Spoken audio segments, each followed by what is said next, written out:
partir de quando a gente começa a definir que um sentimento é desejado ou indesejado?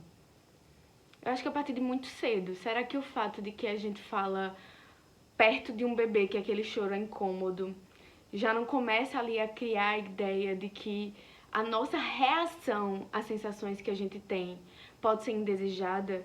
E a gente começa a expressar esses sentimentos que a gente tem, porque o sentimento ele vai existir.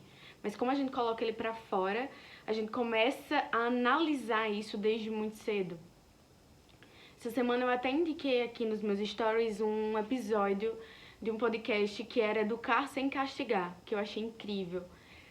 E lá as pessoas estavam discutindo sobre essa relação que a gente tem com as reações negativas de uma criança, sabe? De bloquear a reação externa de uma criança, a frustração, a reação externa da criança, a raiva, a tristeza, a decepção, a angústia, né? Sobre a gente dizer, não reaja assim para uma coisa que ela tá sentindo verdadeiramente, para coisas que a gente, enquanto adulto, não sabe como lidar. Uma coisa que eu já falei aqui várias e várias vezes é que o nosso corpo não se separa da nossa mente.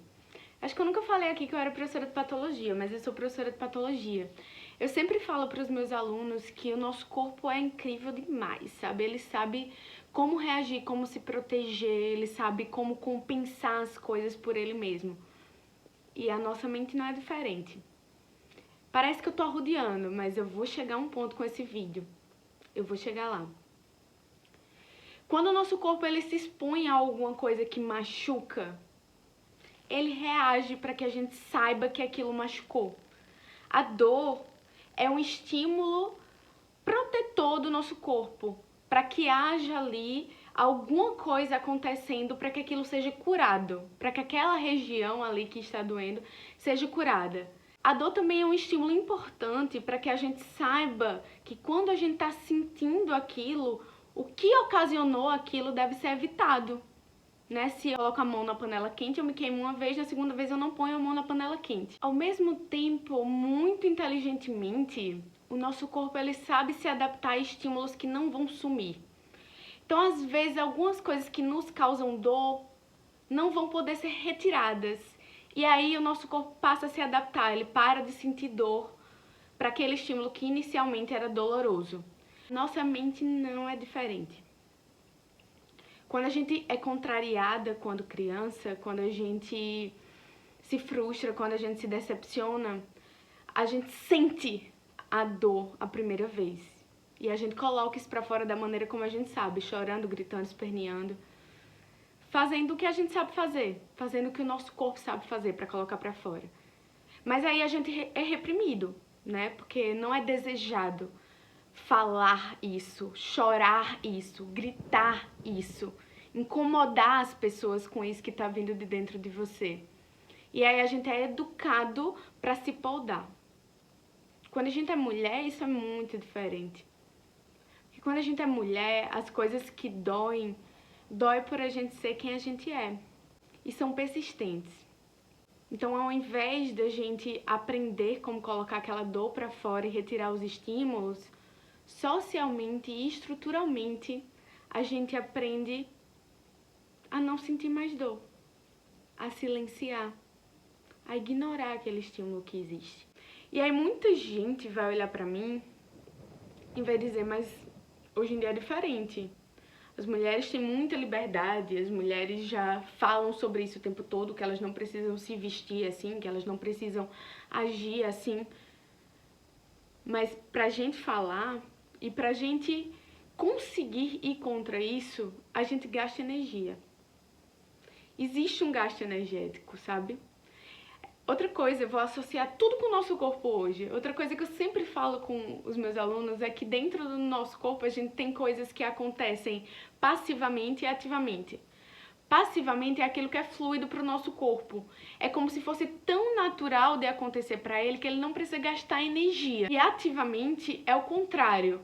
É como se ele tivesse que ir contra uma coisa que é natural para ele. E aí ele gasta uma energia para que aquilo aconteça. E aí a gente precisa ter aquela energia sobrando.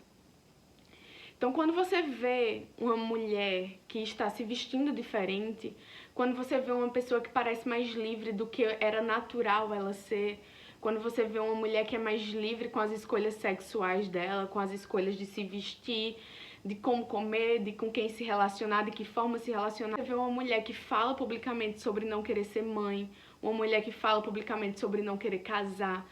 Quando você vê isso que parece não ser natural, isso não significa dizer que tudo está igual agora, que tudo está normal agora, que nós mulheres podemos fazer tudo o que a gente quer. Porque para ocupar esse lugar de quem faz o que não é natural fazer, a gente gasta muita energia. O último vídeo que eu postei aqui, eu falei sobre a minha história com burnout. Eu falei sobre o meu trabalho. Mas existe uma grande parte da minha exaustão que vem de ser uma mulher que trabalhava muito.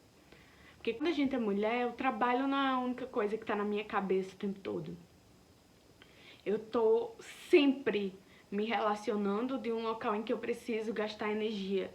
Quando eu olho para o que eu tô fazendo, quando eu olho para as minhas escolhas e eu percebo que eu escolho coisas que não eram naturais, que eu escolho coisas que naquela época, quando eu era criança, era dito coisas que não eram de mulheres e eu me reconheço como uma mulher, eu gasto energia por essas escolhas. Eu gasto energia pela escolha de ser uma mulher independente. Eu gasto energia pela escolha de ser uma mulher abertamente bissexual. Eu gasto energia pela escolha de escolher a cor do meu cabelo, da roupa que eu vou usar, da maneira como eu vou me portar, do que eu deixo público, do que eu não deixo.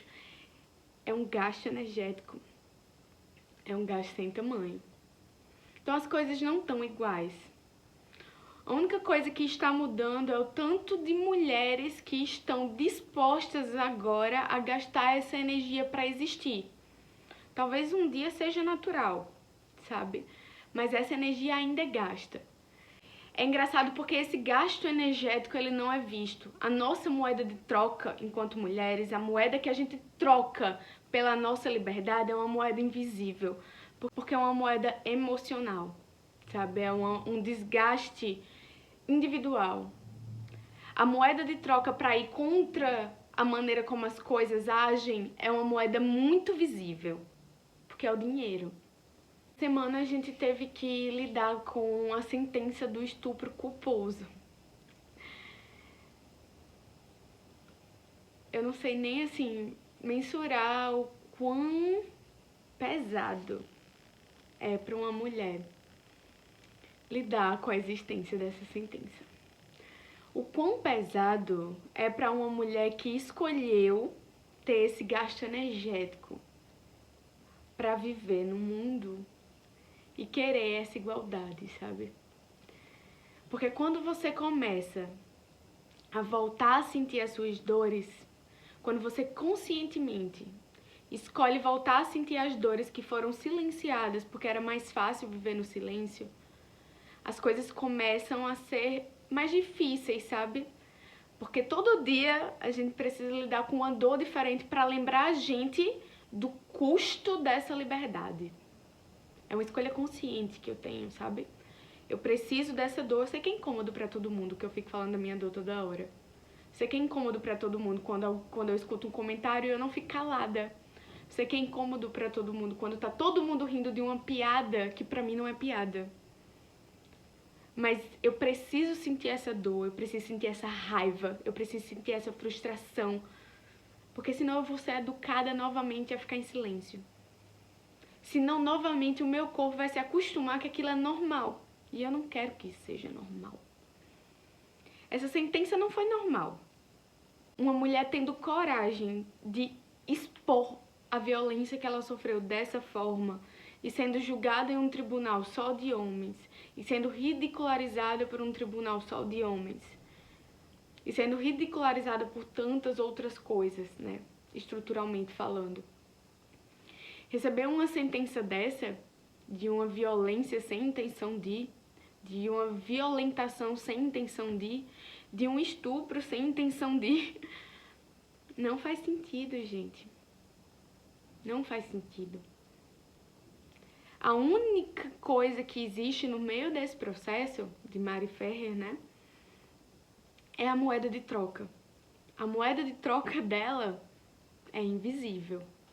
A moeda de troca do abusador dela é bastante visível. Bastante visível. E aí, infelizmente, o nosso mundo trabalha melhor com o que ele vê. Coisa que eu mais falo aqui toda semana é o quanto é difícil a gente falar de coisas de peso emocional, de saúde mental, de coisas subjetivas, porque as pessoas querem dar valor àquilo que elas podem ver.